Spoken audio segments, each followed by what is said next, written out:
हार हो जाती है जब मान लिया जाता है, हार हो जाती है जब मान लिया जाता है, जीत तब होती है जब ठान लिया जाता है।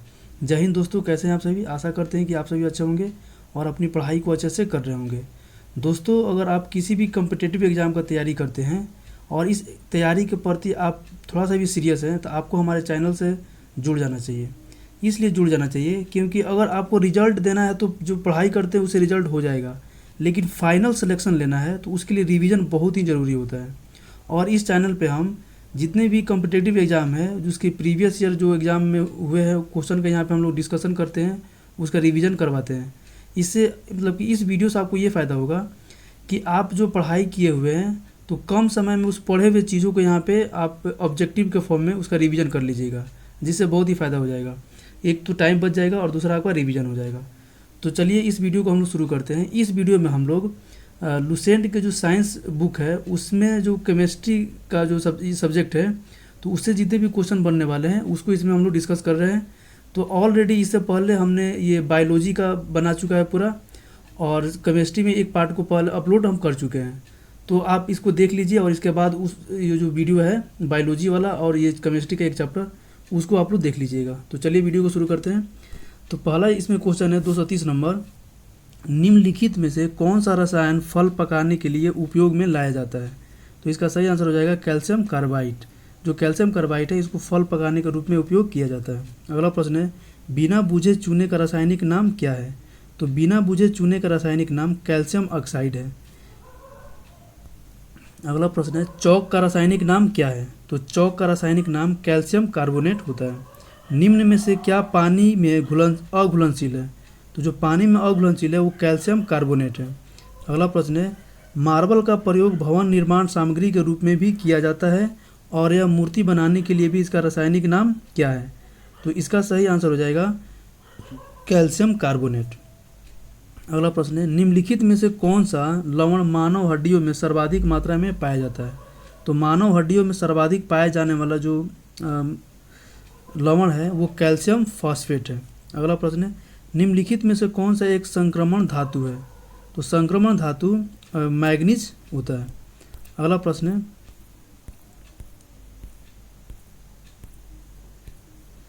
बर्तनों के साथ कपड़ों पर बादामी धब्बे पानी में है डैश के अत्यधिक मात्रा के संकेत हैं। तो इसका सही आंसर है मैग्नीज। गहरा जामुनी यौगिक पदार्थ जो एंटीसेप्टिक एवं डिसइंफेक्टेंट की तरह उपयोग होता है। तो इसका सही आंसर हो जाएगा पोटेशियम परमैंगनेट। अगला प्रश्न है पोटेशियम परमैंगनेट का प्रयोग पेयजल के शुद्धिकरण के लिए किया जाता है क्योंकि वह एक डीऑक्सीसाइडिंग एजेंट होता है। अगला प्रश्न है पृथ्वी के गर्भ में दूसरा सबसे ज़्यादा पाया जाने वाला धातु कौन सा है। तो ये लोहा है। सबसे पहला एल्युमिनियम होता है, उसके बाद दूसरा लोहा। निम्नलिखित में से कौन सा लौह अयस्क है। तो इसमें लौह अयस्क मैग्नेटाइट है। अगला प्रश्न है मैग्नेटाइट। तो जो मैग्नेटाइट का रासायनिक फार्मूला है वो क्या है। तो मैग्नेटाइट का रासायनिक फार्मूला F3O4 है। अगला प्रश्न है निम्नलिखित में से किस खनिज द्वारा लोहा प्राप्त किया जाता है। तो लोहा प्राप्त किया जाता है हेमेटाइट के द्वारा। अगला प्रश्न है निम्नलिखित में से कौन सा विकल्प अन्य तीन से भिन्न है। तो इसमें जो ये बॉक्साइड है ये अन्य तीन से भिन्न है। जो बॉक्साइड होता है एल्युमिनियम के लिए होता है, और जो हेमेटाइट, लिग्नोटाइट और मैग्नेटाइट होता है ये आयरन का ये अयस्क होता है। अगला प्रश्न है लोहा अयस्क से लोहा विनिर्मित करने की प्रक्रिया को क्या कहते हैं। तो लोहा अयस्क के लोहा विनिर्मित यानी लोहा निकालने की प्रक्रिया को अपचयन कहते हैं। कठोर स्टील में होता है। तो कठोर स्टील में 0.5% से 1.5% तक कार्बन होता है। अगला प्रश्न है स्टील को कठोरता प्रदान करने के लिए मिलाई जाती है। तो स्टील को कठोरता ये प्रदान करने के लिए उसमें क्रोमियम को मिला दिया जाता है। अगला प्रश्न है स्टेनलेस स्टील को बनाने में लोहे के साथ कौन सी महत्वपूर्ण धातु का प्रयोग किया जाता है। तो उसमें लोहे के साथ क्रोमियम का उपयोग किया जाता है। विद्युत तापी साधन के लिए तापी घटक बनाने के लिए जिस मिश्र धातु का प्रयोग किया जाता है वह कौन सी है। तो ये नाइक्रोम है। अगला प्रश्न है जौहरी का रूज होता है यानी ज्वेलर्स रफ जो होता है ये क्या होता है। तो ये फेरिक ऑक्साइड होता है। लोहा का शुद्ध रूप क्या है? तो लोहा का शुद्ध रूप पीटुआ लोहा को कहा जाता है। अगला प्रश्न है, निम्नलिखित कथनों में से कौन सा एक सही है? इसमें चुनना है कि कौन सा सही है। तो जो ऑप्शन बी है, आयरन सल्फेट और जिंक सल्फेट के क्रिस्टलों में क्रिस्टलन जल का समान संख्या होता है, तो ये क्या है? सही है। अगला प्रश्न है, लोहे की जंग डैश होती है। तो जो लोहे की जंग होती है ये रासायनिक प्रतिक्रिया होती है। लौह धातु के जंग लगने के लिए वायु में डैश दोनों की आवश्यकता होती है, यानी कि वायु में क्या चीज़ की मात्रा होनी चाहिए जिससे जंग लगता है? तो ऑक्सीजन और नमी। ऑक्सीजन और नमी की प्रेजेंस में लोहे में जंग लगना शुरू हो जाता है। अगला प्रश्न है, लोहे में जंग लगने से क्या होता है? तो लोहे में जंग लगने से ऑक्सीकरण होता है। जब लोहे में जंग लग जाता है तो उसका वजन बढ़ जाता है। ये क्वेश्चन बीपीएससी यानी कि ये हाल फिलहाल में जो 2023 में हुआ था 2022 में और 23 में, तो उसमें भी ये क्वेश्चन पूछा गया था। अगला प्रश्न है, जब लोहे की कील में जंग लगती है तब आयरन ऑक्साइड बनता है, ऐसी स्थिति निर्मित होती है। तो कील का भार बढ़त के साथ। इसका सही आंसर हो जाएगा ऑप्शन डी। अगला प्रश्न है, गैल्वेनीकरण एक प्रक्रिया है जिसमें लोहे की वस्तुओं पर डैश से बचने के लिए जिंक की परत चढ़ाई जाती है। तो जंग लगने से, लोहे पे जंग लगने से बचने के लिए उस पर जिंक की परत चढ़ा दी जाती है। इलेक्ट्रिक बल्ब में फिलामेंट डैश का बना होता है। तो इलेक्ट्रिक बल्ब में जो फिलामेंट होता है वो टंगस्टन का बना होता है, और जो हीटर होता है उसमें नाइक्रोम का लगा होता है। अगला प्रश्न है, सर्वप्रथम मानव ने निम्न धातु का उपयोग किया। तो सर्वप्रथम जो मानव थे वो तांबे का प्रयोग किया था। मैलाकाइट डैश का एक अयस्क खनिज है। तो जो मैलाकाइट है ये कॉपर का एक अयस्क है। वे कौन सी दो धातुएं हैं जो सिल्वर रंग की नहीं होती है? तो इसका सही आंसर हो जाएगा तांबा और सोना। ये सिल्वर यानी कि उजला रंग का नहीं होता है। बाकी sodium, magnesium, palladium, platinum, nickel और जिंक ये उजले रंग के होते हैं। अगला प्रश्न है, नीला थोथा है। तो ये नीला थोथा कॉपर सल्फेट को कहा जाता है। पीतल एक मिश्र धातु है जिसके अवयव हैं। तो पीतल के मिश्र धातु तांबा और जस्ता होते हैं। इसको याद करने का तरीका होता है पिताजी, यानी कि पीतल में तांबा और जस्ता पाया जाता है, तो पिताजी से ये याद रहता है। अगला प्रश्न है, कांसा मिश्रित धातु है। तो जो कांसा है ये तांबा और टीन का मिश्रित धातु है। गैल्वेनाइज्ड लोहा क्या होता है? तो गैल्वेनाइज्ड लोहा जिंक लेपित लोहा होता है, यानी कि उस पर जिंक की परत चढ़ा दी जाती है जब लोहे पे, तो उसको गैल्वेनाइजेशन कहा जाता है। गैल्वेनीकरण जंग से बचाने वाली एक प्रक्रिया है जिसमें स्टील और लोहे पर डैश की कोटिंग का इस्तेमाल किया जाता है। तो इसका सही आंसर हो जाएगा जिंक का कोटिंग किया जाता है। वह धातु जो एसिड एवं एल्कली के साथ क्रिया करके हाइड्रोजन निकालती है, तो ये होती है जिंक। अगला प्रश्न है, निम्नलिखित तत्वों में से कौन सा एक अम्लों से हाइड्रोजन प्रतिस्थापित कर लवण बनाएगा? तो इसका सही आंसर हो जाएगा जस्ता। अगला प्रश्न है, निम्नलिखित में से कौन सा एक जल शोधन के लिए उपयुक्त है? तो जल शोधन के लिए उपयुक्त है जियोलाइट। अगला प्रश्न है, निम्नलिखित में से कौन सा एक यशद पुष्प कहलाता है? तो यशद पुष्प जिंक ऑक्साइड कहलाता है। अगला प्रश्न है, कृंतकनाशी यानी रोडेंटनाशी के रूप में निम्नलिखित में से किसका प्रयोग किया जाता है? तो जिंक फॉस्फाइड का प्रयोग किया जाता है। इस्पात या आयरन की वस्तु में जिंक की पतली परत के लेपन का नाम क्या है? यशद लेपन उसको कहा जाता है। अगला प्रश्न है, निम्नलिखित युग्म में से कौन सा साधारण टॉर्च सेल के टर्मिनलों को बनाता है? तो जो सेल बैटरी के जो सेल होते हैं उसके टर्मिनल होते हैं वो जिंक कार्बन के बने होते हैं। निम्नलिखित में से कौन सी एक उत्कृष्ट यानी नोबेल धातु है? तो नोबेल धातु इसमें चांदी है, यानी कि उपस्थित जो ऑप्शन है उसमें से चांदी क्या है? नोबेल है। अगला प्रश्न है, निम्नलिखित में से कौन सा विद्युत का सर्वोत्तम चालक है? तो विद्युत का सर्वोत्तम चालक चांदी होता है। चांदी के बर्तन कुछ अवधि के लिए काले क्यों पड़ जाते हैं? तो जो चांदी के बर्तन होते हैं चांदी पर सिल्वर का लेप बन जाते हैं जिनके कारण ये काले हो जाते हैं। अगला प्रश्न है, फोटोग्राफी प्लेटों में सिल्वर हाइलाइट का प्रयोग किया जाता है क्योंकि वे हाइपो सॉल्यूशन में विलय होती है। अगला प्रश्न है, फोटोग्राफी में उपयोगी यौगिक तत्व है। तो जो फोटोग्राफी में उपयोगी यौगिक तत्व है ये सिल्वर ब्रोमाइड होता है। निम्नलिखित सिल्वर लवणों में से किसको कृत्रिम वर्षा उत्पन्न करने के लिए प्रयुक्त किया जाता है। तो कृत्रिम वर्षा कराने के लिए सिल्वर आयोडाइड का प्रयोग किया जाता है।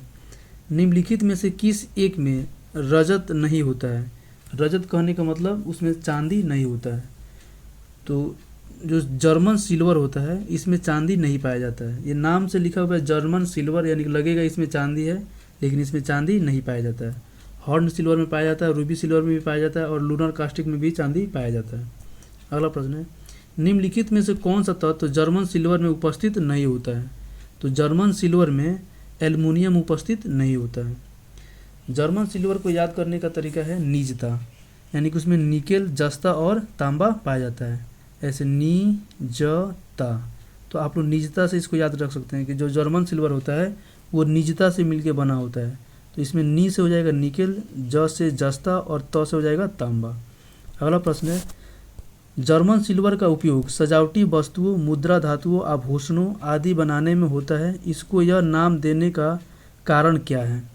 तो इसका ये नाम देने का कारण है यह देखने में चांदी जैसा होता है, इसलिए इसको जर्मन सिल्वर कहा जाता है। अगला प्रश्न है, फोटोग्राफी की प्लेट पर निम्नलिखित में से किसकी परत चढ़ाई जाती है। तो फोटोग्राफी के प्लेट पर सिल्वर ब्रोमाइड की परत चढ़ाई जाती है। निम्नलिखित धातुओं में से कौन सा फोटो फिल्मों में इस्तेमाल किया जाता है। तो फिल्मों में जो इस्तेमाल किया जाता है ये रजत का फोटो होता है। अगला प्रश्न है, निम्नलिखित में से कौन सी धातु सबसे भारी होती है। तो सबसे भारी धातु इसमें सोना है। निम्नलिखित में से कौन सी धातु स्वतंत्र अवस्था में पाई जाती है। तो स्वतंत्र अवस्था में पाई जाने वाली धातु सोना। धातुओं का राजा क्या है। तो धातुओं का राजा सोना को कहा जाता है। अगला प्रश्न है, सोने को घोला जा सकता है। तो सोने को 3 भाग हाइड्रोक्लोरिक एसिड और 1 भाग नाइट्रिक एसिड के मिश्रण में घोला जा सकता है जिसको एक्वारेजिया कहा जाता है या अम्लराज भी उसको कहा जाता है। क्विक सिल्वर कहा जाने वाला धातु है। तो क्विक सिल्वर कहा जाने वाला धातु पारा होता है। कमरे के ताप पर कौन सी धातु तरल अवस्था में बनी रहती है। तो कमरे के ताप पर जो तरल अवस्था में बनी रहती धातु वो पारद होता है, यानी कि पारा उसको कहते हैं। अगला प्रश्न है, निम्नलिखित में से कौन सी धातु पारद धातु मिश्रण का गठन करती है जो इसे किसी धातु के रूप में मिश्रित किया जाता है। तो इसको ये पारा होता है, यानी सही आंसर इसका ऑप्शन डी हो जाएगा। किसी अमलगम का एक घटक सदा होता है। तो अमलगम का जो एक घटक होता है ये मरकरी उसमें होता है, उसे यानी मरकरी रहेगा तभी उसको अमलगम कहा जाता है। अगला प्रश्न है, इनमें से किसका प्रयोग थर्मामीटर बनाने में किया जाता है। तो थर्मामीटर बनाने में पारा का प्रयोग किया जाता है। रासायनिक दृष्टिकोण से सिंदूर है। तो जो सिंदूर है ये मरकरी सल्फाइड होता है। निम्नलिखित में से कौन सा एक कांच के पात्र की जिसमें कि वह रखा जाता है दीवार को गीला नहीं करता है।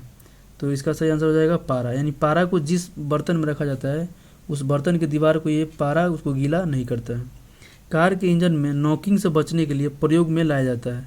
तो कार के इंजन में जो नॉकिंग होती है उसके प्रयोग से बचने के लिए लेड टेट्राइथाइल का प्रयोग किया जाता है।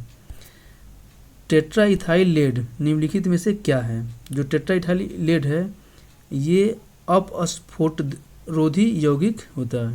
निम्नलिखित में से किसमें शीशे की मात्रा अधिक पाई जाती है। तो शीशे की मात्रा उच्च ऑक्टेन वाले ईंधन में पाई जाती है। फ्यूज तार किससे बनी होती है। तो जो फ्यूज तार होती है ये टीन और सीसा के मिश्र धातु की बनी होती है जिसका गलनांक बहुत ही कम होता है। अगला प्रश्न है, निम्नलिखित में से क्या किसी बड़े शहर की वायु को प्रदूषित करते हैं। तो ये शीशा जो होते हैं ये जो शहर के वायु होते हैं उसको प्रदूषित ज़्यादा करते हैं। ऑटोमोबाइल एग्जॉस्ट में समाविष्ट महत्वपूर्ण तत्व डैश है। तो ये हो जाएगा लेड यानी शीशा। लेड पेंसिल में लेड का प्रतिशत कितना होता है? तो लेड पेंसिल में लेड का प्रतिशत 0% होता है, यानी उसमें होता ही नहीं है, वो ग्रेफाइट का बना होता है। अगला प्रश्न है, निम्नलिखित में से क्या जल में घुलनशील नहीं होता है? तो इसमें जो लेड सल्फेट है ये जल में घुलनशील नहीं होता है। मोनाजाइट बालू में निम्न में से कौन सा खनिज पाया जाता है? तो जो मोनाजाइट बालू होता है उसमें थोरियम पाया जाता है। अगला प्रश्न है, थोरियम का सबसे बड़ा भंडार कहाँ है? तो थोरियम का सबसे बड़ा भंडार भारत में है। भारत के दक्षिण भारत का जो केरल वाला इलाका है और तमिलनाडु वाला, ये वहाँ पे ज़्यादा पाया जाता है, यानी कि ये तटीय इलाके में ज़्यादा पाया जाता है। केरल के समुद्री तट को रेत में भरपूर मात्रा में क्या पाया जाता है? तो सबसे भरपूर मात्रा में थोरियम पाया जाता है। अगला प्रश्न है, कार्बोटाइट किसका अयस्क है? तो जो कार्बोटाइट है ये यूरेनियम का अयस्क है। यूरेनिनाइट डैश का एक अयस्क खनिज है, तो इसका सही आंसर हो जाएगा यूरेनियम का, ये भी यूरेनियम का ही खनिज है। रेडियम किस खनिज से प्राप्त किया जाता है? तो जो रेडियम है ये पीच ब्लेड से प्राप्त किया जाता है। पीच ब्लेड संबंधित है, तो पीच ब्लेड यूरेनियम से संबंधित है, सॉरी यूरेनियम नहीं, रेडियम हो जाएगा, रेडियम से संबंधित है। अगला प्रश्न है, परमाणु रिएक्टरों में प्रयुक्त यूरेनियम का समस्थानिक है। तो जो परमाणु रिएक्टर होता है उसमें यूरेनियम का जो समस्थानिक होता है ये होता है यूरेनियम 235, यानी उसी का उपयोग किया जाता है परमाणु रिएक्टरों में। यूरेनियम अंततः किस तत्व में अस्थायी समस्थानिकों में बदल जाता है? तो जो यूरेनियम है अंत में पोलोनियम में तब्दील हो जाता है, जो अस्थायी तत्व होता है। निम्नलिखित में से कौन सा कमरे के ताप पर द्रव के रूप में होता है? तो जो फ्रेंसियम है ये कमरे के ताप पर द्रव के रूप में होता है। निम्नलिखित में से कौन सी अर्धचालक की भांति ट्रांजिस्टर में प्रयुक्त होती है? तो जर्मेनियम जो है ये अर्धचालक के भांति ट्रांजिस्टर में प्रयोग होती है, यानी कि इसको हम लोग ट्रांजिस्टर यानी कि उपधातु भी कहते हैं। अगला प्रश्न है, निम्नलिखित में से किन तत्वों के लवणों द्वारा आतिशबाजी में रंग का प्राप्त होते हैं? तो जो स्ट्रॉन्शियम और बेरियम होते हैं इसके द्वारा जो आतिशबाजी होती है, यानी कि जो हम लोग पटाखे बजाते हैं तो उसमें कलर आती है। आतिशबाजी में हरा रंग किसके क्लोराइड लवण के कारण दिखाई देता है? तो बेरियम के कारण हरा रंग दिखाई देता है। आधुनिक चर्म शोधन उद्योगों में ऐसी कौन सी धातु पाई जाती है जो विषैली होती है? तो ये जो क्रोमियम होती है ये विषैली होती है। अगला प्रश्न है, निम्नलिखित धातु युग्मों में किस में क्रमशः सबसे हल्की धातु एवं सबसे भारी धातु है? तो लिथियम सबसे हल्की धातु है और ऑस्मियम सबसे भारी धातु है। पोटेशियम नाइट्रेट चूर्णीकृत चारकोल एवं गंधक के मिश्रण को क्या कहते हैं? तो गन पाउडर कहा जाता है, यानी गन पाउडर में पोटेशियम नाइट्रेट चूर्णीकृत चारकोल और गंधक के मिश्रण पाए जाते हैं। अगला प्रश्न है, टैल्क में निम्नलिखित में से क्या होते हैं? तो जो टैल्क होते हैं उसमें मैग्नीशियम, ऑक्सीजन और सिलिकॉन होते हैं। बारूद का आविष्कार किसने किया था? तो बारूद का आविष्कार रोजर बेकर ने किया था। इलेक्ट्रॉनिक सर्किटों को जोड़ने के लिए प्रयुक्त किए जाने वाले टाँके में होते हैं। तो जो इलेक्ट्रॉनिक सर्किट को जोड़ने के लिए जो टाँके बनाए जाते हैं तो उसमें शीशा और टीन पाया जाता है। अगला प्रश्न है, कौन सा तत्व धात्विक एवं अधात्विक दोनों रूपों में रासायनिक व्यवहार करता है? तो इसका सही आंसर हो जाएगा बोरॉन, यानी कि धात्विक और अधात्विक दोनों में समान व्यवहार करता है। निम्नलिखित में से कौन सा सुमेलित नहीं है? तो इसमें चुनना है कि सुमेलित नहीं है। तो कपड़े धोने का जो सोडा होता है वो पोटेशियम नहीं होता है, ये क्या है? गलत है। तो इसी को ये सही आंसर यही हो जाएगा। वैसे क्लोरोफिल देखा जाए तो इसमें मैग्नीशियम पाया जाता है, हीमोग्लोबिन में आयरन पाया जाता है और खाने के नमक में सोडियम पाया जाता है। तो ये तीनों क्या है? सही है। अगला प्रश्न है, निम्नलिखित में से कौन सा युग्म सुमेलित है? तो इसमें जो सुमेलित है ये है जिंक फॉस्फाइड चूहे का विष, यानी कि चूहे को मारने के लिए जिंक फॉस्फाइड का प्रयोग किया जाता है। तो ये क्या है? सही है। अगला प्रश्न है, सूचियों को सूची 2 से सुमेलित करना है। तो जो हीरा होता है तो हीरा ये कार्बन का अपरूप होता है, हीरा कार्बन का अपरूप हो गया। संगमरमर, तो ये संगमरमर कैल्शियम होता है और जो ये रेत होता है, ये रेत सिलिकॉन, और ये रेत रेत से हो जाएगा सिलिकॉन, और रूबी, तो रूबी से हो जाएगा एल्युमिनियम। तो इस प्रकार इसका सही आंसर हो जाएगा ऑप्शन डी। 1 का 4, बी का 1 और सी का 2 सिलिकॉन और रूबी का हो जाएगा एल्युमिनियम। चलिए अगला प्रश्न देखते हैं। सूची 1 को सूची 2 से सुमेलित करना है। मार्फिन, तो ये जो मार्फिन होता है ये एनाल्जेसिक होता है, एनाल्जेसिक। सोडियम किरोसिन तेल में इसको रखा जाता है। बोरिक अम्ल, तो जो बोरिक अम्ल होता है वो एंटीसेप्टिक होता है, और जो जर्मन सिल्वर होता है ये मिश्र धातु होता है। तो इसका भी ऑप्शन जो डी है वो क्या हो जाएगा, सही आंसर हो जाएगा। अगला प्रश्न है, निम्नलिखित कथनों में से कौन सा एक सही नहीं है। तो चुनना है कि इसमें कौन है जो सही नहीं है। तो ये हाइड्रोजन के कई समस्थानिक नहीं होते हैं, ये क्या है, गलत है। हाइड्रोजन के 3 समस्थानिक होते हैं, ड्यूटेरियम, टाइटेरियम और हाइड्रियम। अगला प्रश्न है, हाइड्रोजन अणु का नाभिक किससे बना होता है। तो जो हाइड्रोजन अणु के जो नाभिक होते हैं ये केवल एक प्रोटॉन से मिलके बने होते हैं। अगला प्रश्न है, एक हाइड्रोजन एटम में कितने न्यूट्रॉन होते हैं। तो एक हाइड्रोजन एटम में एक भी न्यूट्रॉन नहीं होते हैं। तनुगंधाकम्ल की जस्ते के साथ प्रतिक्रिया के फलस्वरूप उत्पन्न होती है। तो हाइड्रोजन उत्पन्न होती है। जब एक क्षार धातु जल से अभिक्रिया करती है तो कौन सी गैस उत्पन्न होती है। तो हाइड्रोजन गैस उत्पन्न होती है। अगला प्रश्न है, हाइड्रोजन को जलाने पर क्या बनेगा। तो हाइड्रोजन को जलाने पर पानी बनेगा। निम्नलिखित में से हाइड्रोजन के बड़े खंडों को कौन सा अवशोषित करेगा। तो पोलैडियम का कोलाइडी विलयन क्या करेगा, अवशोषित उसको कर लेगा। अगला प्रश्न है, खाना पकाने का तेल वनस्पति घी में किस प्रतिक्रिया द्वारा बदल जाता है।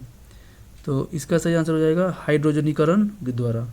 वनस्पति तेल में वनस्पति घी बनाने में प्रयुक्त होने वाली गैस है, तो ये हाइड्रोजन गैस को प्रयुक्त किया जाता है। निम्नलिखित में से किस उत्प्रेरक का उपयोग वनस्पति तेलों के हाइड्रोजनीकरण के लिए किया जाता है। तो निकेल का प्रयोग किया जाता है। निम्नलिखित में से कौन सी ये गैस ग्रीन हाउस नहीं है। तो जो ग्रीन हाउस है वो हाइड्रोजन गैस ग्रीन हाउस नहीं है। ओजोन ग्रीन हाउस गैस है, जलवाष्प भी ग्रीन हाउस गैस है, और नाइट्रस ऑक्साइड भी ग्रीन हाउस गैस है। जो हाइड्रोजन है ये ग्रीन हाउस गैस नहीं है। प्रकृति में पानी का सबसे शुद्ध रूप क्या है। तो प्रकृति में पानी का सबसे शुद्ध रूप वर्षा का जल होता है। पानी से हाइड्रोजन को अलग करने की प्रक्रिया को क्या कहते हैं। तो पानी से हाइड्रोजन को अलग करने की प्रक्रिया को विद्युत विघटन कहा जाता है। जल में हाइड्रोजन तथा ऑक्सीजन का अनुपात किस अनुपात में होता है। तो इसका सही आंसर हो जाएगा 1 और 8 के अनुपात में, यानी कि हाइड्रोजन का भार 1 होता है तो ऑक्सीजन का भार 8 होता है। शुद्ध पानी किस प्रकार का विद्युतीय चालक है। तो जो शुद्ध पानी है ये खराब यानी कि विद्युत का वो चालन नहीं करता है। निम्न में से कौन सा विद्युत का चालक है। तो विद्युत का चालक ये लवण वाला जल होता है। लगभग किस तापमान पर पानी का घनत्व अधिकतम होता है। तो पानी का जो घनत्व होता है वो 4 डिग्री सेल्सियस पे सबसे अधिकतम होता है। पानी का घनत्व क्या है। तो जो पानी का घनत्व है वो 1000 किलो पर घन मीटर, यानी 1 घन मीटर में 1000 किलो अगर पानी है तो इसकी क्या है ये घनत्व। अगला प्रश्न है, पानी का क्वथनांक डैश होता है। तो जो पानी का क्वथनांक होता है ये 212 डिग्री फ़ारेनहाइट होता है। पानी का हिमांक बिंदु क्या है। तो पानी का हिमांक बिंदु 32 डिग्री फ़ारेनहाइट होता है। अगला प्रश्न है, निम्न कथनों में से कौन सा एक सही नहीं है। तो इसमें जो सही नहीं है वो हो जाएगा बर्फ का घनत्व जल के घनत्व से अधिक होता है। ये क्या है, सही नहीं है। ये क्या है, गलत है। यानी ये जल का घनत्व बर्फ के घनत्व से ज़्यादा होता है, यहाँ पे उल्टा लिखा हुआ है। अगला प्रश्न है, पानी का क्वथनांक ऊंचाई पर कम क्यों हो जाता है। तो अधिक ऊंचाई पर पानी का क्वथनांक कम हो जाता है क्योंकि वहाँ पर जो वायुमंडलीय दाब होता है ये कम होता है। पानी में नमक मिलाने पर पानी का क्वथनांक और हिमांक पर क्या प्रभाव पड़ता है। तो क्रमशः बढ़ जाएगा, यानी कि जो क्वथनांक हो जाए ये बढ़ जाएगा और हिमांक क्या हो जाएगा, घट जाएगा। नीचे दिए गए कथनों में से कौन से सही है? जल की अस्थायी कठोरता होती है। तो जो जल की अस्थायी कठोरता होती है ये कैल्शियम के विलेय क्लोराइड की विद्यमानता के कारण होती है, तो ये सही हो जाएगा। कैल्शियम की विलेयता कार्बोनेट की विद्यमानता के कारण होती है, ये नहीं। मैग्नीशियम के विलेय सल्फेट की विद्यमानता के कारण होती है, यानी कि 1 और 3 जो है ये सही है। तो ऑप्शन बी इसका क्या हो जाएगा? सही आंसर हो जाएगा। अगला प्रश्न है, जल में अस्थायी कठोरता किसकी उपस्थिति के कारण होती है? तो जल में जो अस्थायी कठोरता होती है वो मैग्नीशियम और कैल्शियम सल्फेट के उपस्थिति के कारण होती है। निम्नलिखित में से किसका प्रयोग पानी की अस्थायी कठोरता को दूर करने के लिए किया जाता है? तो पानी की अस्थायी कठोरता को दूर करने के लिए सोडियम कार्बोनेट का उपयोग किया जाता है। पानी की कठोरता की जांच करने के लिए किस विधि का प्रयोग किया जाता है? तो साबुन से झाग बनाना, इस विधि का प्रयोग किया जाता है। अगला प्रश्न है, कागज उद्योग में लुगदी को रंगहीन करने के लिए निम्नलिखित में से सामान्यतः किसका प्रयोग किया जाता है? तो हाइड्रोजन पेरोक्साइड का प्रयोग किया जाता है। निम्नलिखित में से किसने भारी पानी की खोज की? तो भारी पानी की खोज H.C. यूरे ने की थी। अगला प्रश्न है, भारी जल क्या है? तो ये भारी जल है, ये ड्यूटेरियम ऑक्साइड होता है। भारी जल का रासायनिक नाम क्या है? तो भारी जल का रासायनिक नाम ड्यूटेरियम ऑक्साइड होता है। अगला प्रश्न है, भारी पानी यानी कि इसको गुरु जल भी कहा जाता है का रासायनिक संगठन क्या होता है? तो भारी पानी का रासायनिक संगठन D2O होता है। अगला प्रश्न है, निम्नलिखित में से कौन सा गुण भारी पानी में नहीं होता है? तो जो भारी पानी में गुण नहीं होता है ये है भारी पानी का क्वथनांक साधारण पानी से कम होता है, ये गुण नहीं होता है। तो इसका सही आंसर हो जाएगा ऑप्शन ए। निम्नलिखित में से कौन सा तत्व सभी कार्बनिक यौगिकों में मिलता है? तो सभी कार्बनिक यौगिकों में कार्बन रहता है, इसलिए उसका नाम भी कार्बनिक यौगिक पड़ता है। अगला प्रश्न है, डैश कार्बन का एक रूप नहीं है। इसमें कौन सा चीज़ है जो कार्बन का रूप नहीं है? तो सिलिकॉन कार्बन का रूप नहीं है, हीरा कार्बन का अपरूप है, ग्राफीन भी कार्बन का रूप है और फ्लोरीन भी कार्बन का अपरूप है। निम्नलिखित में से किस में कार्बन नहीं है? तो किस में कार्बन नहीं है? तो यानी कि इसमें कोई नहीं हो जाएगा। हीरा में भी कार्बन होता है, कोयला में भी होता है और ग्रेफाइट में भी कार्बन होता है। अगला प्रश्न है, निम्नलिखित में से कौन सा एक सबसे कठोर पदार्थ है? तो जो सबसे कठोर पदार्थ है ये हीरा है। हीरा डैश का एक अपरूपी स्वरूप है। तो जो हीरा है ये कार्बन का अपरूपी स्वरूप है। हीरा निम्नलिखित में से सख्त रूप है। तो जो हीरा है ये हीरा कार्बन का ही एक रूप है। अगला प्रश्न है, हीरा के बारे में निम्नलिखित कथनों पर विचार कीजिए। तो ये सिलिकॉन का अपरूप है, ये गलत हो जाएगा। यह ताप एवं विद्युत का कुचालक होता है, सही है। सबसे अधिक कठोर पदार्थ है, सही। यह जलकर CO2 उत्पन्न करता है। तो जो हीरा होता है ये जलकर CO2 उत्पन्न करता है, तो ये भी क्या है? सही है। तो इसमें कौन ऑप्शन हो जाएगा? तो ऑप्शन इसका बी हो जाएगा, 2, 3 और 4। अगला प्रश्न है, निम्नलिखित में से हीरे की चमक में किसका योगदान नहीं है? तो हीरे की चमक में हीरे का उच्च अपवर्तन सूचकांक,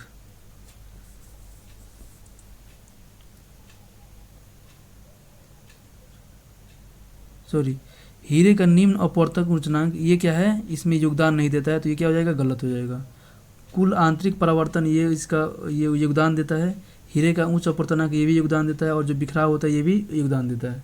तो यानी इसमें पूछ रहा है कि योगदान नहीं देता है, तो इसका ऑप्शन डी क्या हो जाएगा? सही आंसर हो जाएगा। अगला प्रश्न है, हीरा विद्युत प्रवाहित नहीं करता है क्योंकि? तो क्योंकि इसमें कोई स्वतंत्र इलेक्ट्रॉन नहीं होता है। अगला प्रश्न, निम्नलिखित में से कौन सा एक तत्व है? तो निम्नलिखित में से जो ये ग्रेफाइट है ये क्या है? एक तत्व है। अगला प्रश्न है, सीसा पेंसिल के निर्माण में किस सामग्री का प्रयोग किया जाता है? तो ग्रेफाइट का प्रयोग किया जाता है। निम्नलिखित में से कौन सा अच्छा विद्युत चालक है? तो जो अच्छा विद्युत चालक है ये ग्रेफाइट है। इनमें से किसका प्रयोग एक स्नेहक के रूप में किया जाता है? तो जो स्नेहक के रूप में किया जाता है वो ग्रेफाइट का प्रयोग किया जाता है। अगला प्रश्न है, अधातुएं सामान्यतः विद्युत की कुचालक होती है परंतु ग्रेफाइट विद्युत का सुचालक होता है क्योंकि? इसमें शिथिलता बद्ध इलेक्ट्रॉन होते हैं। अगला प्रश्न है, निम्नलिखित कथनों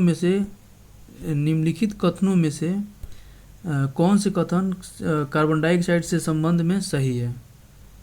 तो इसका सही आंसर हो जाएगा, चूने पर जल की क्रिया द्वारा इसका बृहद पैमाने पर उत्पादन होता है, तो ये सही है। ठोस अवस्था में इसका प्रतिष्ठितक के रूप में प्रयोग किया जाता है, ये भी सही है। तो इसका सी आंसर क्या हो जाएगा? सही हो जाएगा, यानी दोनों सही है। ग्रीन हाउस प्रभाव क्या अभिप्राय है?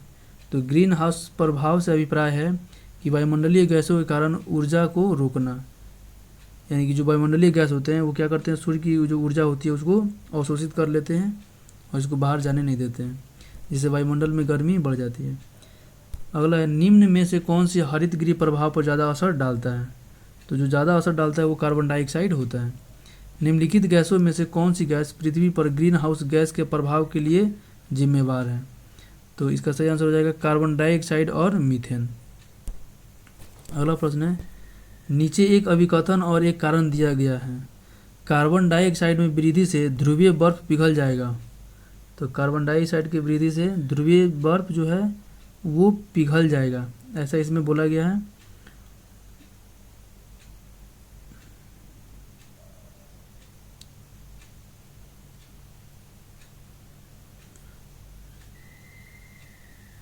तो ये ऐसा सही है। ये कार्बन डाइऑक्साइड की मात्रा बढ़ेगी तो गर्मी बढ़ेगी, और गर्मी बढ़ेगी तो ध्रुव की बर्फ क्या हो जाएंगे, पिघल जाएंगे।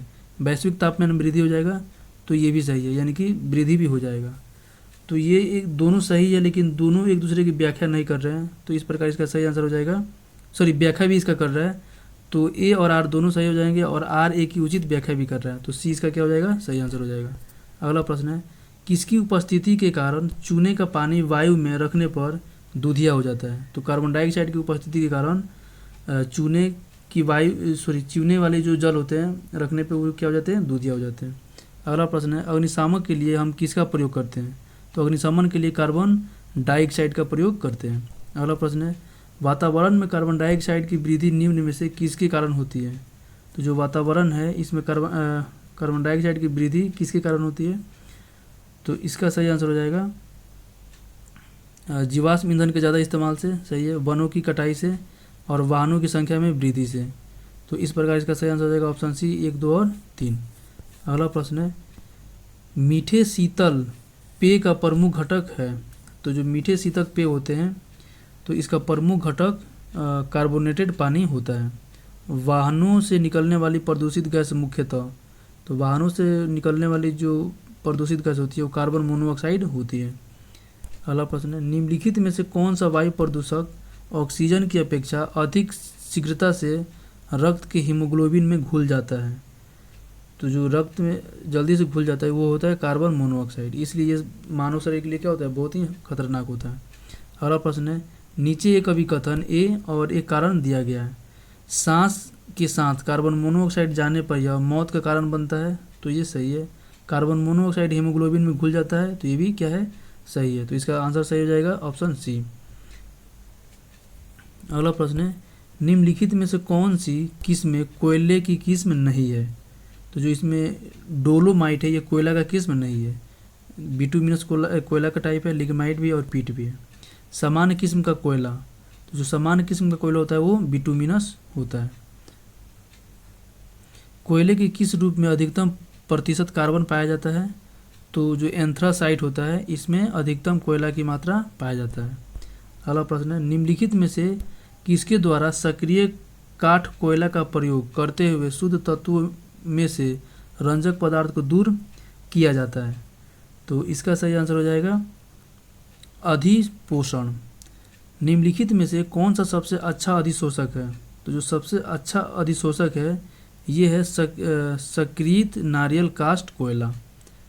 अगला प्रश्न है, जब किसी बंद कमरे में कोयला जलाया जाता है तो कौन सी गैस घुटन और मृत्यु का कारण बनती है? तो कार्बन मोनोऑक्साइड गैस घुटन और मृत्यु के कारण बनती है। सूखी बर्फ क्या है? तो जो सूखी बर्फ है ये कार्बन डाइऑक्साइड का ठोस रूप होता है।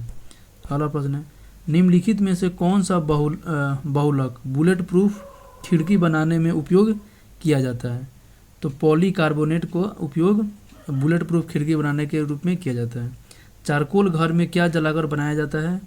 तो जो चारकोल है ये हवा की अनुपस्थिति में लकड़ी को जलाकर चारकोल बनाया जाता है। अगला प्रश्न है, भूपर्पटी पर दूसरा सर्वाधिक पाया जाने वाला तत्व। तो भूपर्पटी पर दूसरा सर्वाधिक पाया जाने वाला तत्व सिलिकॉन है। कंप्यूटर में प्रयुक्त आईसी चिप किसके बनी होती है? तो जो आईसी चिप होती है वो सिलिकॉन की बनी होती है। निम्नलिखित में से कौन सा तत्व सोलर सेल में उपयोग किया जाता है? तो सोलर सेल में उपयोग किए जाने वाला तत्व सिलिकॉन होता है। निम्नलिखित खनिजों में से किस एक में मुख्यतः सिलिका होता है? तो क्वार्ट्ज में सिलिका पाया जाता है। घड़ियों में इस्तेमाल किया जाने वाला क्वार्ट्ज डैश होता है। तो ये होता है सिलिकॉन डाइऑक्साइड होता है, जो चमकते रहता है, रात में चमकता है। ट्रांजिस्टर बनाने के लिए सर्वाधिक प्रयुक्त पदार्थ। तो ट्रांजिस्टर बनाने के लिए सर्वाधिक प्रयुक्त पदार्थ सिलिकॉन होता है। अगला प्रश्न है, पृथ्वी के वातावरण में सबसे ज़्यादा पाए जाने वाला तत्व कौन सा है? तो पृथ्वी के वातावरण में सबसे ज़्यादा पाया जाने वाला तत्व नाइट्रोजन है। प्रतिशतता के आधार पर वायुमंडल में सर्वाधिक मात्रा में पाई जाने वाली गैस कौन सी है? तो ये नाइट्रोजन गैस ही है, 78% पाई जाती है। हमारे वातावरण में कितने प्रतिशत नाइट्रोजन है?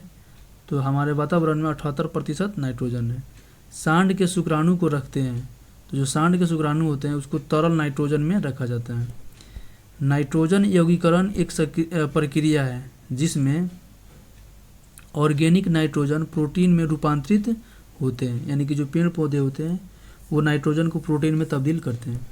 अगला प्रश्न है, नाइट्रीकरण किससे परिवर्तित करने की एक जैविक प्रक्रिया है? तो इसका सही आंसर हो जाएगा नाइट्रोजन गैस को नाइट्रेट में बदलने की एक प्रक्रिया है। अगला प्रश्न है, पौधे के मामले में मिट्टी से सोखा गया नाइट्रेट। तो जो मिट्टी से सोखा गया नाइट्रेट होता है वो मुक्त नाइट्रोजन में परिवर्तित हो जाता है। निम्नलिखित में से कौन सा हरितगृह गैस नहीं है? तो जो नाइट्रोजन होता है ये हरितगृह गैस नहीं होता है। नाइट्रोजन के निम्नलिखित ऑक्साइडों में से कौन सा एक नाइट्रिक अम्ल के एनहाइड्राइड के रूप में जाना जाता है? तो इसका सही आंसर हो जाए N2O5। अगला प्रश्न है, निम्नलिखित में से कौन सा हास्य गैस के रूप में प्रयुक्त होता है? तो हास्य गैस के रूप में नाइट्रस ऑक्साइड का प्रयोग किया जाता है। निम्नलिखित में से कौन सा दंत चिकित्सकों द्वारा निश्चेतक के लिए स्थानापन्न के रूप में इस्तेमाल किया जाता है? तो इसका सही आंसर हो जाएगा नाइट्रस ऑक्साइड। मूत्रालयों के पास प्रायः नाक में चुभने वाली गंध का कारण है। तो ये जो गंध आती है वो अमोनिया के कारण आती है, यानी कि मूत्र में क्या पाया जाता है? अमोनिया। अमोनिया का एक गुण कौन सा है? तो जो अमोनिया होता है इसके जलीय विलयन से लाल लिटमस नीला हो जाता है।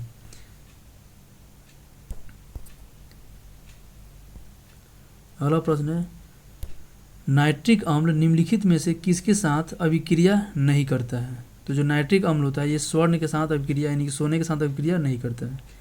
एक्वारेजिया आयतन में 1:3 के अनुपात में निम्नलिखित में से किसका मिश्रण है? तो जो एक्वारेजिया होता है इसमें सांद्र HNO3 और सांद्र HCl, यानी कि HNO3 का 1 मात्रा और HCl हाइड्रोक्लोरिक एसिड का 3 मात्रा पाया जाता है। उत्कृष्ट धातु को घोलने के लिए निम्नलिखित में से किसका एक प्रयोग किया जाता है? तो उत्कृष्ट धातु को घोलने के लिए एक्वारेजिया का प्रयोग किया जाता है। किसके द्वारा पर्यावरण प्रदूषण के कारण अम्लीय वर्षा होती है? तो जो अम्लीय वर्षा होती है ये नाइट्रस ऑक्साइड और सल्फर ऑक्साइड को जल में मिल जाने से होती है, जिसको हम लोग एसिड रेन भी कहते हैं। अगला प्रश्न है, वो पहला तत्व कौन सा है जिसकी रासायनिक खोज हनिंग ब्रांड द्वारा की गई थी? तो फास्फोरस, यानी कि जो फास्फोरस है इसका खोज हनिंग ब्रांड के द्वारा की गई थी। अगला प्रश्न है, फास्फोरस को पानी में क्यों रखा जाता है? तो जो फास्फोरस होता है इसलिए इसको पानी में रखा जाता है क्योंकि उसका जो ज्वलन तापमान है बहुत ही कम होता है। अगला प्रश्न है, निम्नलिखित में से कौन सा सफ़ेद फास्फोरस है? जो सफ़ेद फास्फोरस होता है वो P4 होता है। निम्नलिखित में से फास्फोरस का कौन सा रूप सबसे ज़्यादा प्रतिक्रियाशील होता है? तो श्वेत फास्फोरस का जो रूप होता है सबसे ज़्यादा प्रतिक्रियाशील होता है। माचिस की तिलिया में होता है डैश। तो माचिस की तीलियों में फास्फोरस होता है।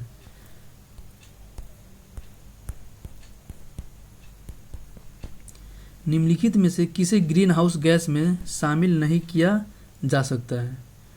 तो फॉस्फाइन को ग्रीन हाउस गैस में शामिल नहीं किया जा सकता है।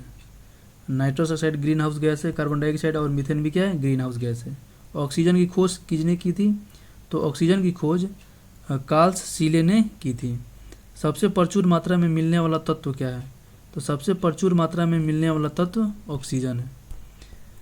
एक ऑक्सीजन परमाणु में कितने संयोजी इलेक्ट्रॉन होते हैं? तो ऑक्सीजन के परमाणु में जो संयोजी इलेक्ट्रॉन होते हैं वे 6 होते हैं। निम्नलिखित गैसों में से कौन सा एक ग्रीन हाउस गैस नहीं है? तो जो इसमें ग्रीन हाउस गैस, ये ऑक्सीजन क्या है? ग्रीन हाउस गैस नहीं है। ऑक्सीजन और ओजोन है।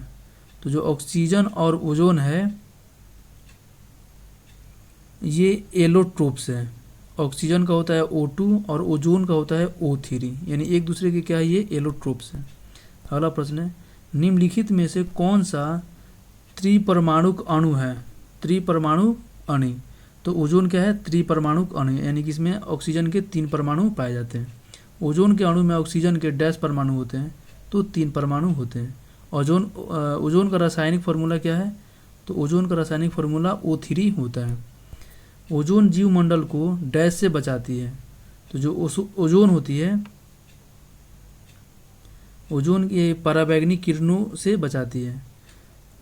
हानिकारक पराबैंगनी किरणों से रक्षा करने वाली भूमि के चारों ओर मौजूद ओजोन परत के क्षय का कारण कौन सी गैस है? तो इसका क्लोरोफ्लोरोकार्बन गैस हो जाएगा। सल्फर का साधारण नाम क्या है? तो सल्फर का साधारण नाम ब्रिमस्टोन है। इसका सही आंसर हो जाएगा ऑप्शन डी। सल्फर ने अपना नाम किस भाषा से लिया है? तो सल्फर का जो नाम है ये संस्कृत भाषा से लिया गया है। अगला प्रश्न है, प्याज काटते समय आंखों में जलन पैदा करने वाला यौगिक कौन सा है? तो आंखों में जलन पैदा करने वाला यौगिक सल्फर ही होता है। रबड़ को वल्कनित करने के लिए प्रयुक्त तत्व क्या है? तो रबड़ को वल्कनित करने के लिए सल्फर का प्रयोग किया जाता है। निम्नलिखित में से कौन से अधातु अपनी तरलीय अवस्था में अपरूपता प्रदर्शित करता है? तो सल्फर ये प्रदर्शित करता है। ज्वालामुखी पर्वतों से निम्नलिखित में से कौन सी गैस निकलती है? जब ज्वालामुखी फटता है तो उसमें से सल्फर डाइऑक्साइड गैस निकलती है। निम्नलिखित में से कौन सी एक वायु प्रदूषक गैस है और जीवाश्म ईंधन के ज्वलन स्वरूप उत्पन्न होती है? तो इसका सही आंसर हो जाएगा सल्फर डाइऑक्साइड। अगला प्रश्न है, रसायन उद्योग में कौन सी मूल रसायन माना जाता है? रसायन उद्योग में कौन सी मूल रसायन माना जाता है? तो इसका सही आंसर हो जाएगा H2SO4। संपर्क विधि इसके निर्माण में प्रयुक्त होती है, यानी किसकी विधि में संपर्क निर्माण का प्रयोग किया जाता है? तो H2SO4 यानी कि सल्फ्यूरिक एसिड के निर्माण में संपर्क विधि का प्रयोग किया जाता है। अगला प्रश्न है, मृत मछली से निकलने वाली दुर्गंध किस यौगिक के कारण होती है? तो ये सल्फर यौगिक के कारण होती है। निम्नलिखित में से किसकी गंध सड़े हुए अंडे की जैसी होती है? तो हाइड्रोजन सल्फाइड का गंध सड़े हुए अंडे की जैसी होती है। हवा में मौजूद निम्नलिखित में से गैसों में से कौन सी गैस पीतल के मौलिनीकरण के लिए जिम्मेवार है? तो हाइड्रोजन सल्फाइड। अगला प्रश्न है, निम्नलिखित पर विचार कीजिए। तो पूछा गया है कि उपयुक्त में से कौन सा अम्लीय वर्षा के कारक है? तो जो नाइट्रोजन के ऑक्साइड होते हैं ये और जो सल्फर के ऑक्साइड होते हैं ये दोनों मिलके अम्लीय वर्षा के लिए जिम्मेवार होते हैं। तो ऑप्शन सी इसका क्या हो जाएगा? सही आंसर हो जाएगा। अगला प्रश्न है, विद्युत केंद्रों से उत्सर्जित कौन सी गैस अम्लीय वर्षा का कारण बनती है? तो अम्लीय वर्षा का जो कारण बनती है ये सल्फर डाइऑक्साइड बनती है। अम्लीय वर्षा में निम्नलिखित में से क्या अधिकतम मात्रा में रहता है? तो अम्लीय वर्षा में H2SO4 यानी कि सल्फ्यूरिक एसिड अधिक मात्रा में होता है। अगला प्रश्न है, स्वास्थ्य को संकट में डालने वाला सबसे गंभीर वायु प्रदूषक कौन सा है? तो ये है सल्फर डाइऑक्साइड। कार की बैटरी में इसका इस्तेमाल होता है। तो कार की बैटरी में सल्फ्यूरिक एसिड का इस्तेमाल होता है। हाइड्रोजन में सर्वाधिक अभिक्रियाशील है। तो हाइड्रोजन में सर्वाधिक अभिक्रियाशील फ्लोरीन है। निम्नलिखित में से कौन सा ऐसा तत्व है जो कभी भी अपने किसी भी यौगिक में धनात्मक ऑक्सीकरण अवस्था नहीं दर्शाता है? तो इसका सही आंसर हो जाएगा फ्लोरीन। निम्नलिखित में से किस एक की कमी से दंत क्षरण होता है? तो जो दंत क्षरण होता है वो फ्लोरीन की कमी से होने लगता है। अगला प्रश्न है, निम्नलिखित में से कौन सी एक गैस रंगहीन एवं गंधहीन नहीं है? तो रंगहीन और गंधहीन क्लोरीन नहीं है। निम्नलिखित में से कौन सी गैस रंगहीन होती है? तो क्लोरीन गैस रंगहीन होती है। कौन सा गैस वायुमंडल का अंग नहीं है? कौन सा गैस वायुमंडल का अंग नहीं है? तो क्लोरीन गैस वायुमंडल का अंग नहीं है। अगला प्रश्न है, पीने के पानी को शुद्ध करने के लिए निम्नलिखित में से गैसों के लिए प्रयोग में लाया जाता है? तो क्लोरीन का ही प्रयोग में लाया जाता है। सर्वाधिक इस्तेमाल में आने वाले विरंजक अभिकर्मक क्या है? तो सर्वाधिक प्रयोग में लाया जाने वाला जो विरंजक अभिकर्मक होता है ये क्लोरीन ही होता है। अगला प्रश्न है, हाइड्रोक्लोरिक अम्ल का एक अन्य नाम है? तो हाइड्रोक्लोरिक का एक अन्य नाम म्यूरिएटिक अम्ल भी है। वह एकमात्र अधातु कौन सी है जो कमरे के तापमान पर द्रव में बदल जाती है? तो ये है ब्रोमीन। अगला प्रश्न है, ठोस आयोडीन का रंग होता है? तो ठोस आयोडीन का रंग बैगनी भूरे से थोड़ा काला होता है। अगला प्रश्न है, निम्नलिखित में से कौन सा एक ऐसा पदार्थ है जो समुद्र में बहुतायत से प्राप्त होता है और एक विशिष्ट कमी वाले व्याधि में दिया जाता है? तो इसका सही आंसर हो जाएगा आयोडीन। यानी कि आयोडीन क्या होता है, ये समुद्र में बहुतायत मात्रा में पाया जाता है और इसकी कमी से गलगंड या घेगा रोग हो जाती है। समुद्री खरपतवार निम्नलिखित में से किसका महत्वपूर्ण स्रोत है? तो जो समुद्री खरपतवार होता है वो आयोडीन का स्रोत होता है। वह हाइड्रोजन जिसका उपयोग पीड़ाहारी के रूप में किया जाता है? तो पीड़ाहारी के रूप में आयोडीन का प्रयोग किया जाता है। आयोडोफॉर्म का प्रयोग किस रूप में किया जाता है? तो आयोडोफॉर्म का प्रयोग पूर्तिरोधी के रूप में किया जाता है। अगला प्रश्न है, निम्नलिखित में से कौन सा पौष्टिक तत्व अस्थि एवं दांतों के निर्माण में एवं मजबूती के लिए आवश्यक नहीं है? तो इसका सही आंसर हो जाएगा डी आयोडीन। यानी आयोडीन का ये अस्थि यानी हड्डियों से कोई लेना देना नहीं है। कैल्शियम हड्डियों को मजबूत करता है, फास्फोरस और फ्लोरीन। अगला प्रश्न है, आयोडीनीकृत लवण में रहता है? तो आयोडीनीकृत लवण में पोटेशियम आयोडाइड रहता है। अक्रिय गैसें होती है? तो जो अक्रिय गैस होती है ये रासायनिक रूप से अक्रियाशील होती है, यानी किसी से अभिक्रिया नहीं करती है। अगला प्रश्न है, निम्नलिखित में से कौन सी गैस अक्रिय गैस नहीं है?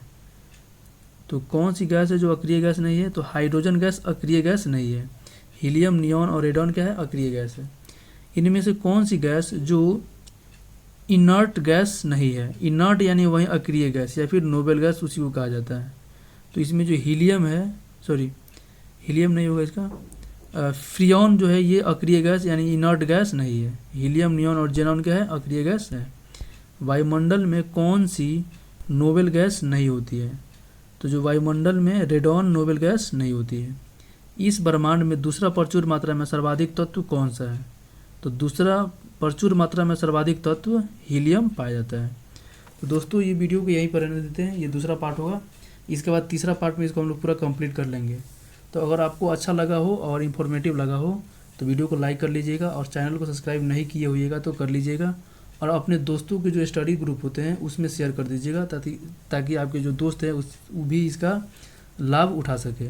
और दोस्तों आप लाइक कर दीजिएगा, इस लाइक से क्या होता है कि मेरा मनोबल बढ़ेगा और मैं फिर आगे ऐसे ही वीडियो आप लोगों के लिए बनाता रहूँगा।